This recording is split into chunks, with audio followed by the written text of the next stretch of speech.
Let's rewire this trailer. The plug had a broken pin and the wires were brittle and chewed up. So I got a new wiring harness and everything else I needed.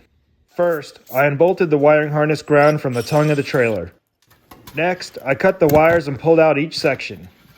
I bought this trailer new 23 years ago and I've got a ton of use out of it. This is the second time I've rewired it.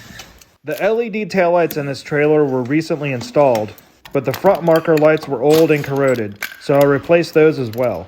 All 4 of the screws broke off when I removed them. I used a hammer and a punch to beat out 3 of the broken screws, and the 4th one had to be drilled out.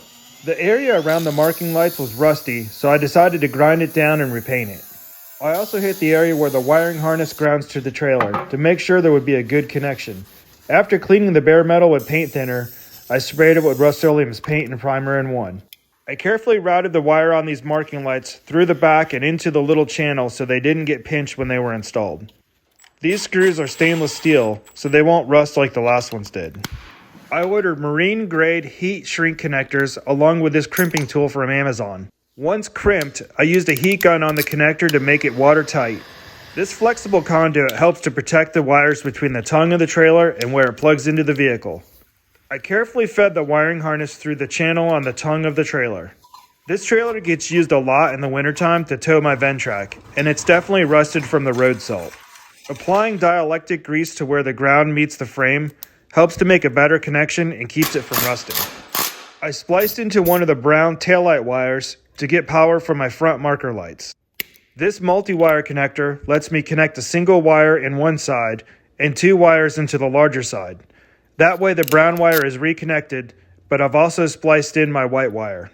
This crimper won't release until it's squeezed down all the way, so you always get the perfect crimp.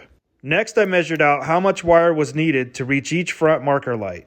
I repeated the whole process one more time. This allowed me to attach 2 white wires to the single white wire, 1 for each marker light.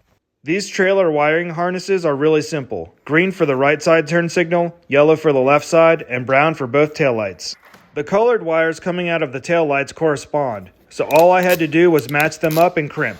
These connectors have an adhesive that's activated when heated, so not only does the tubing shrink, but it glues into place. I moved to the front to hook up the right and left marker lights. These lights are grounded through the screws that attach them to the trailer.